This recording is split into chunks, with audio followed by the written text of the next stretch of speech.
Yes, dry cleaners, dry. Look at the first thing it says. He had a daughter, Dry cleaners in Big Walnut Country. Tate, Christina Tate, daughter, Miss Connie Kelly, Mosley. Is there any way you could research this Mosley lady? Am I reading this Probably. right? Connie Kelly, Christina Tate, daughter. Does that mean that's the daughter, Connie Kelly? That'd be her married name, right? They're married, I guess. Yeah, Connie Kelly. I don't think that's a middle name, is it? Well, why would it say here Christina and then here Connie? Who's Connie? Well, we can figure all that out too. Rita's located their birth records, but that's about as far as we've been able to go on that Her daughter, so far. both Mosley, 6 brothers. Henry had, Ernest Tate had all them boys. Herman. You ought to be able Well, to, he had brothers. He had 6 brothers. okay. Henry, Ollie, Raymond, Herman. Okay, I got to show you some of We the... need to go down to the Shiloh Baptist Church because they were church people. Is that down there on South Ohio? I don't. Somebody said it's Where's on at Broad Street? the end of Mount Vernon Avenue. Oh, maybe it is. There's a great big. Somebody told me. I've seen it before. I just can't remember where. I've seen it. I think if we go to that church, or you go to that church, but the Shiloh Baptist Church, they're going to have information on Ernest Tate, his kids, where some of them might Yeah, be. his congregation or his family. Well, they typically have records in those churches. Of, If that's, well, parishioners. probably so. Well, this doesn't have his address. There it is, 1234 Hildreth Avenue. That's it, Hildreth Avenue, 1234. It'd be on, as you're going west, it'd be on the north side.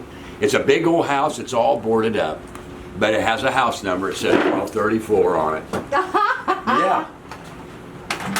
So he would drive out in, I believe, a giant shiny Cadillac and a cigar. Yeah. Right? He always had a cigar. He No always cigar. wore a suit. He always pulled his tie down and roll. He didn't take his suit jacket off. He would roll it up and get down on his knees because they had flowers, and he'd work in the flower beds. Instead of LC out there working in the flower bed, he did it himself with that big old cigar. And we, as kids, would go down there on our bicycles or walk down, and we'd say, "Hi, Grandpa." "Why, hello there, kids." You know, oh, he. What was that address? 1234. Hildreth. It's 1 or 2 streets. I'm losing it. Mount Vernon Avenue runs right east and west, don't it? 2 or 3 streets north of Mount Vernon Avenue. Yeah. Or was it Long Street? It's either between Long and Mount Vernon. No, I'm almost sure it's Mount Vernon. A couple of streets north of Mount Vernon Avenue. I think most of the folks who worked here lived in that area And that's Ernest Tate's house, right? Yeah. at the time he passed Grandpa. away. Yeah. I want to talk to that lady. Okay. The one you said that knew. I want to talk to her. Okay. She wasn't the Well, one and that she is- tape. Remember when you had that tape thing down here? That little. The Yeah. Is Was it that what? the black lady that was the Columbus? No, that was Rita. She was the queen of this in 1952. Really? Yes. So this lady I have not met. Well, this is a white girl, grew up just a Gahanna local person, but she lived on Clark Street. Come to think of it, they had to wait till their house was finished when they moved in 52. Oh, this Clark Street? So that's when Clark Street was formed. What's her name? Her? I knew everybody. She, her In married Al's name garage, there was she a married, Blake, Nancy Blake is her married name. Nancy Blake. Sager, I think, was her maiden name. Sager. Shoot, no, wait. Can't be neither. Blake's lived right here. That was Blake's. Pat Murphy lived over there. Yes, Patty and her sister, Yes. Patty Murphy. Patty Murphy. I know Patty. She met us, Dennis. I went to school with I know, yeah. Patty, yeah, I had a crush on her when I was that age. I always had a thing for Patty Murphy. And she her said, my sister- husband would know more, but darn it, he's passed away. So she kind of told me what her husband Who passed remembered. away? Her Patty's husband? Pat's husband. Dennis? Murphy, maybe? Well, his name wasn't Murphy. No, I don't Dennis. know. Dennis. I went to school with him. Dennis. I'll have to check. But a couple people who grew up here, including in Louise's house, or no, not Louise. the one on the corner next to the log house, married the son of Ray Blake. She said Blake was the marshal at the time, who lived in Yeah. the house Old next. Mr. Blake, I don't know, he's Ray, might have been. He was the town cop. Then Odie Chrysler took over. I was going to say, and That's you when told me Odie- about Odie Chrysler. Odie, he was a wrestler. And he drove a milk truck, the milk cans in those days. And he was raw. He loved us kids. Odie. This is Oh, Odie. Odie. Okay. Yeah, everybody called him Odie. And he always wore a big old baggy white t-shirt. And he had an old worn out belt with a holster and a great big long barreled 44 Magnum, which my brother told me that's what it was. I didn't know. Pistol. He was the town marshal. When Odie I got this pinned on that badge, the badge was so heavy, it pulled his t-shirt clear down here, and the badge, you only seen the back side of it, the pin, where it was pinned into his shirt. So when Odie walked down the sidewalk, that badge would go flip, flop, flip, Are you flop. kidding me? You could hear it hitting his belt, flip, pop, pop, So it's got pop. the badge pulling down his shirt and the gun pulling down his pants. Yeah, yeah. And probably I'm picturing big old belly. And Chrysler's house is right there, inside behind Grandpa's church, there at the alley, town in the alley. Did he have any occasion to visit the club grounds at any time? Odie, Yeah. I don't know if you ever went down there or not. I don't remember. See, most of the thing here was the Franklin County Sheriff's Department. One day, where Gary's Freezy is, I was sitting in Aunt Teesa's. I was swinging on a swing in Aunt Teesa's big old apple tree. She'd come out with a little cup of water in her tin cup and poured it down her pump to prime it. Then she would pump it and get that ice cold spring water. Well, there, Auntie's, I don't have anything to do. Then we heard a car slide, and crash. A car come down Mill Street out of Westerville, chased by the sheriffs and the Westerville police. It tried to make a turn up to come up Granville. He was going too fast on Mill Street. He slid around the corner right in front of the bridge and slammed into a bunch of parked cars at the Riverside Grill, they called it. Yeah. Okay, the guy got out of the car, a t-shirt, blue jeans, I'll never forget it, and I had a bag in his hand, and he ran across Mill Street, Granville, at Doc Jenkins' drugstore, and ran down the sidewalk, coming to the corner here, where Peace Bar and Grill, it was called then. Okay. He ran past, Danny Souter was standing out front with a toothpick like he always does, middle of the summer afternoon, 2 or 3 o'clock in the afternoon.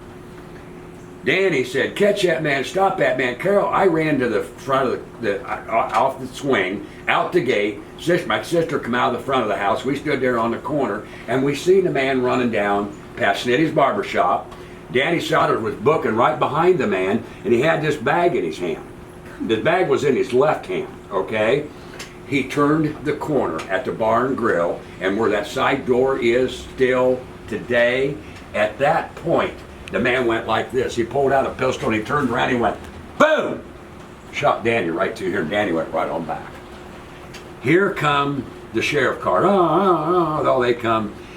Bertie Krogel, guy that lived down over the hill. As you go to Wonderland, on the hill there, that was the Krogel farm. And just past where Bob Evans is. Now, it would be, in fact, by the map, El Havens Road came out right at where you're getting on and off the ramps of 270, and it's right there. It's where it came through. But then they had the Krogel farm as it went up that little hill. Well, Bertie Krogel was a county sheriff's deputy, and he came down Granville Street, and he was going to make a right turn on the high street where all the action was.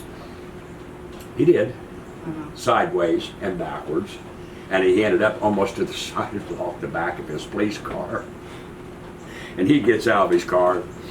"What's going on here?" He was real big show. Bertie Krogel. Oh my. So, well, that's where they caught the guy. The police got him, I'm assuming. slammed him down on the sidewalk, and they handcuffed him. And of course, here come the emergency squad. That old rickety thing we had as an emergency squad. Took Danny to the hospital. Well, he was okay. The bullet went clear through. You could see a mark where it hit the sidewalk, clear up almost to the very corner, the skid. So they were over at Deggs, looking in the building, they wanted to find the bullet. Right. They never found it, but it was probably lodged in front of Deg's barbershop. And they looked everywhere. They looked, we could. Even us kids were trying to help the police find a bullet. We never found the bullet. You said you were bored. Well, they had to have that bullet, see, so, but anyway. So if the sheriff did most of the policing, but Otis Chrysler was before Ray Blake, or do I have it backwards? After Otis Blake. was after Ray. One night, usually on Friday and Saturday night, Carol and I used to go out with Ronnie. We'd play hide and go seek and whatever. Well, one night, there was a ruckus, some yelling and screaming over at the old bar across on the corner, Pete's Bar and Grill, that side door. Well, here come Otis Chrysler. Carol, Pete's Bar and Grill is what is now the Gahanna Grill. Okay. we went out to the corner again there in front of Aunt Tesa's. Me and Carol and Ronnie, I think, had to go in. His dad called him to come in. So anyway, here come Odie. He goes in that side door, and pretty soon he'd come out. He had a guy by the shirt, collar, and the belt, and Odie's walking him down to Granville, and he walks him across Granville, staying on that side of High Street, because where the log cabin is and the Clark House, in between those two buildings, there was a little wooden building. That was the Gahanna Jail. It had 2 cells. Us kids used to go in there and play. Ricky Mace, one time, we locked him in the cell. Odie had to come down and let him out. The minister's son, the Presbyterians, No, wait. Ricky Mace, yeah, we locked him in his jail cell. Because somehow you could slam. See, I think, It was a functioning jail cell at that time. yeah, if I remember right, and I think my brother even said that the lock system was different. Once you close it, you didn't need a key to lock it. It automatically locked. But you had to have a key to unlock it. Well, me and Ronnie come home, and his dad was out looking for him. Anybody seen Ricky, Woody, Ronnie? Where's Ricky? Where's my son? I think he's in jail. The minister come down, Reverend Mace. He couldn't get him out. He had to go up and get Odie Chrysler, and Odie came in. Anyway, Odie walked this guy all the way down to the jail. Carol and I was on the sidewalk. We come right down. Bob's lived here on the corner, Bob's house. We come right down to the corner here and looked across the street, and Odie took this old drunk into the jail. You could hear him slam the door, lock it up.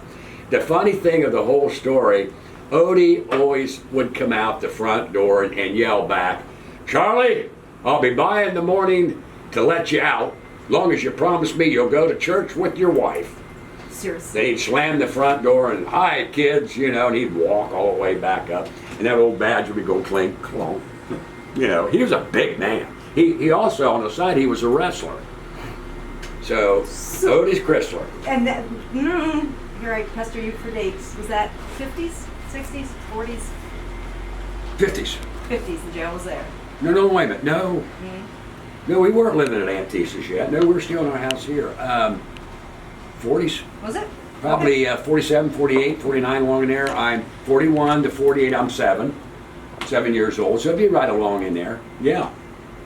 And that would have been the time of Odie too? Oh yeah, that would have been the time. Odie was, Wait a minute, you're saying he was no, after that? Odie was after Blake.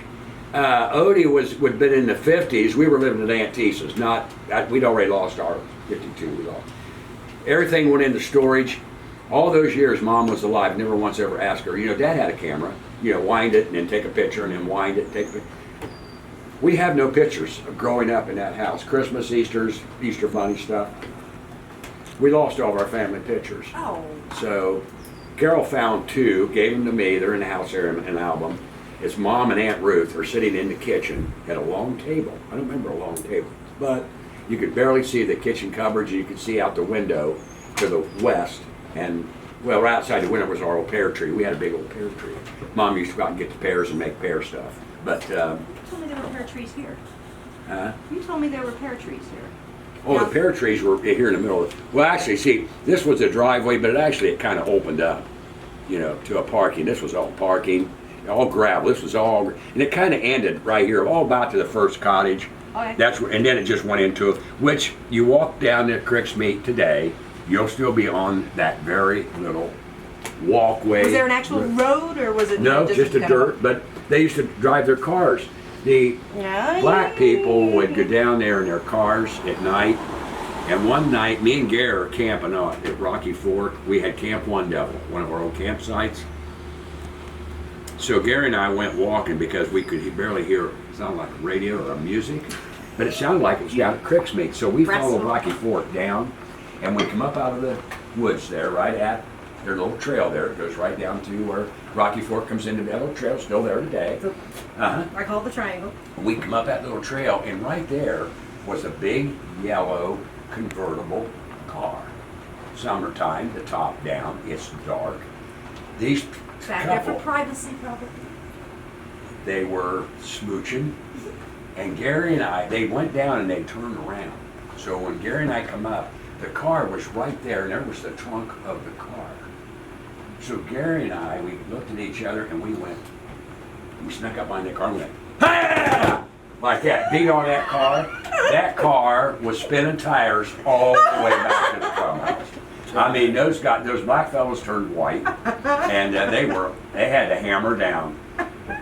I don't know as a little boy what they were doing, but in the front seat or the back seat, but they were doing something. They were in the front seat because he hit that starter and they were gone. That's true. You had to reach Yeah, pedals. well, when he spun them tires, I mean, we even got dirt on us. Gary and I were, bucking. Grief. Because at night, they're afraid of the woods. They would never chase us kids. And we knew that woods. But I'll never forget that night.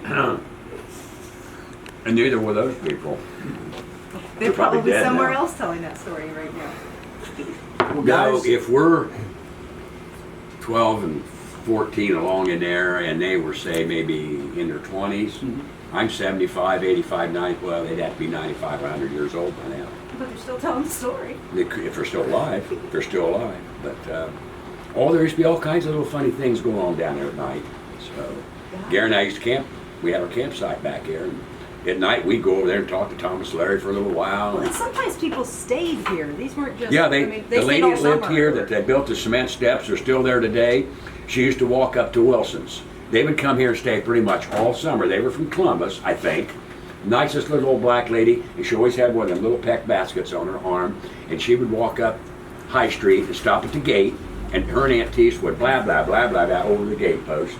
And then she'd go on up to either Normie's IGA or Wilson's, and then she'd come back later with a little basket full of groceries, and they'd go down here to the last cottage, her and her husband. Don't remember any kids, because we would go down here all the time going fishing. We were always going down past the club.